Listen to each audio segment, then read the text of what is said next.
I wish you a good evening on this Friday night. We are capping a week which has certainly been one of the objectively worst of President Trump's entire time in office. Washington on edge all day for this second day of impeachment hearings as the former ambassador to Ukraine, Marie Yovanovitch, added new details to the broad outline of the alleged Ukraine bribery plot. Rudy Giuliani trying to oust her so that he could have his agenda move forward.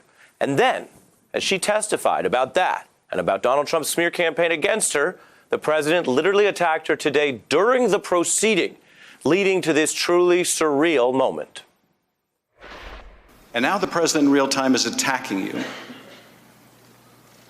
What effect do you think that has on other witnesses' willingness to come forward and expose wrongdoing?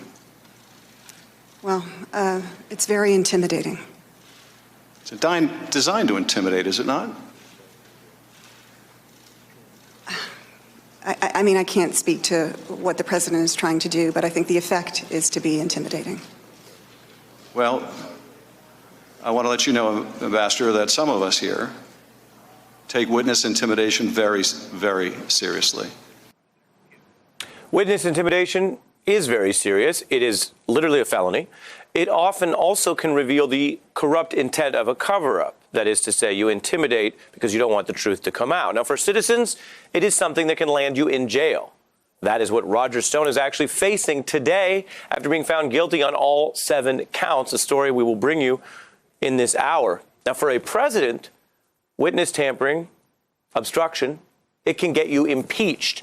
Now, that is a point so clearly established that in addition to the obvious and expected rebuke of Donald Trump today by legal experts for what you just saw, for what he did, by obviously the Democratic officials, we just showed you Chairman Schiff, he was also rebuked in the normally friendlier confines of Fox News, where voices immediately put Donald Trump on blast, decrying his blatant effort at witness intimidation, including criticism by conservative prosecutor today, Ken Starr. The president was not advised by counsel in deciding to do this tweet. Extraordinarily poor judgment. Obviously, this was, I think, quite injurious. Adding essentially an article of impeachment real time.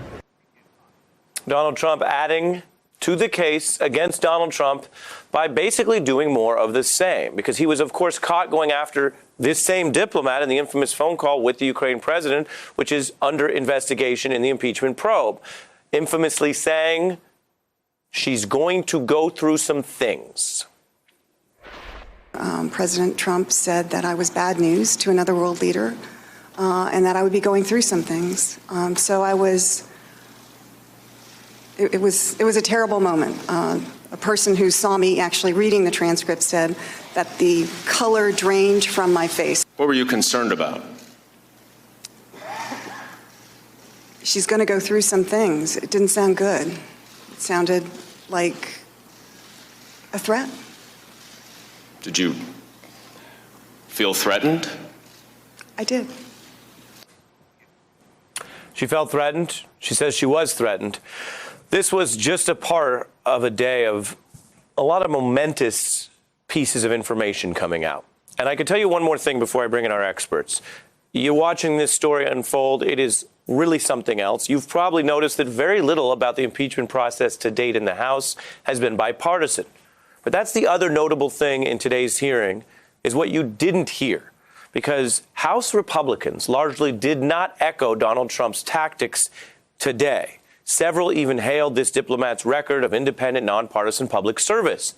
And that basic courtesy, it's not that big a deal to note that someone who's served for this long has a good record, but that courtesy adds fuel in its own way to the case against Donald Trump, because Democrats are arguing that is exactly why Giuliani and Donald Trump targeted her. They needed to get rid of people like her because they thought she would be more likely to stop an international bribery plot than to join one. Now we turn to our experts on this momentous day. Pulitzer Prize-winning author and historian Jon Meacham, David Corn, Mother Jones Washington bureau chief, who was inside that hearing room today, and former counsel to the mayor of New York and former SDNY civil prosecutor Maya Wiley. Good evening, everyone. David, what was important and jumped out to you, both from your perspective inside the room and the way this is all being understood across the nation? Well, I think what was important was that she came across really well as what we all knew her to be, a career public servant. She wasn't representing the deep state. She wasn't putting forward any conspiracy theories designed to get Trump. She was there telling a story, and in a lot of ways, she still does not know what happened to her.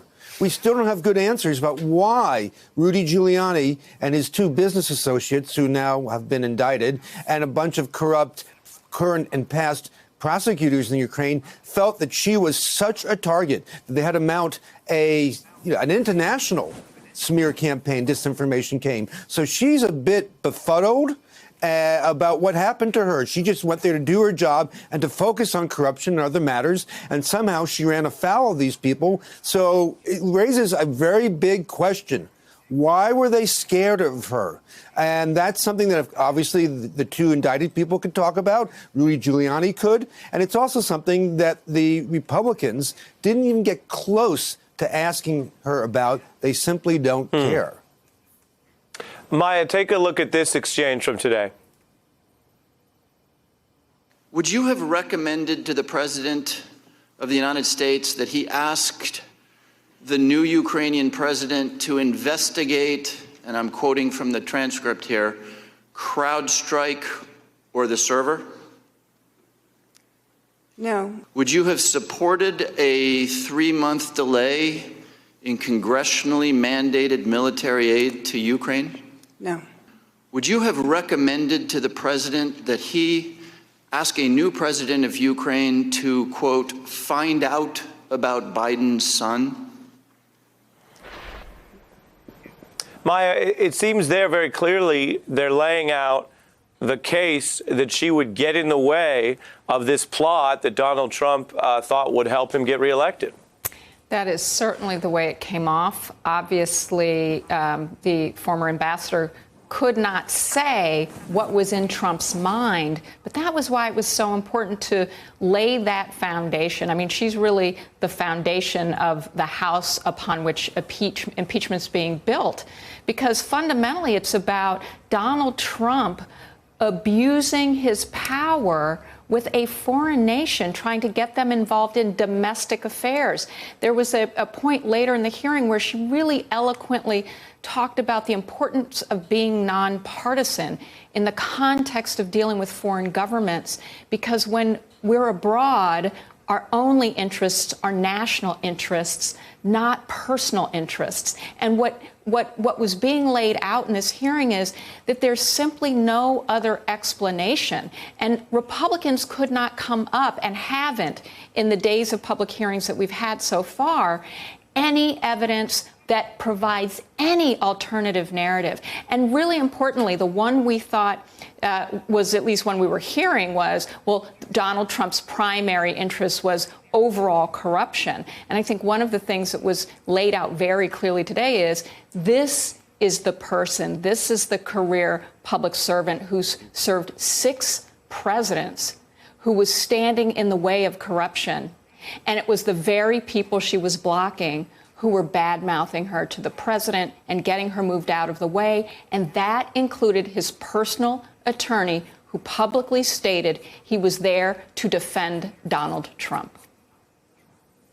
John, what are Americans learning this week after these first 2 impeachment hearings? Well, they're learning anew that we have a president who attacks those who intimidate him by their own example, whether it's the Khan family, whether it's John McCain, whether it's this ambassador, who seems very clearly to be working in a tradition. You know, our first 3 diplomats in this country were Benjamin Franklin, John Adams, and Thomas Jefferson. So we started pretty high on the chart, and we've done very, very well ever since then. My sense is that we have a president who is congenitally incapable of seeing beyond his own self-interest.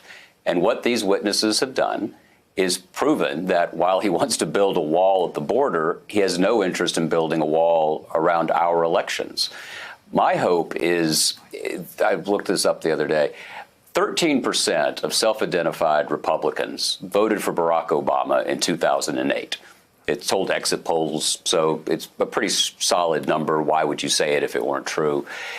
if you could get half those folks, if you could get 7-8% of those Republicans to say this is not what we want, and whatever we may think about Hillary Clinton, that election already happened.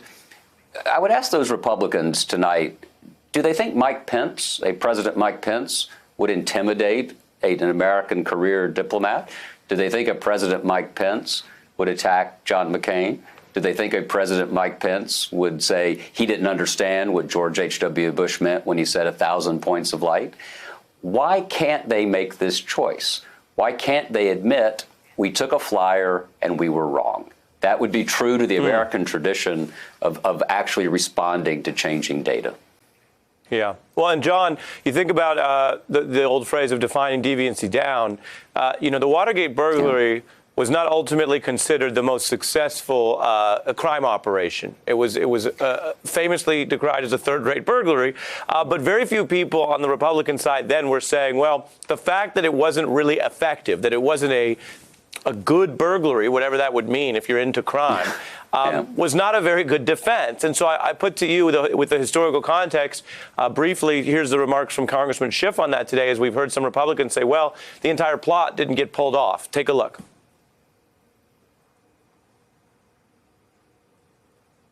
The fact that they failed in this solicitation of bribery doesn't make it any less bribery, doesn't make it any less immoral or corrupt. It just means it was unsuccessful. John?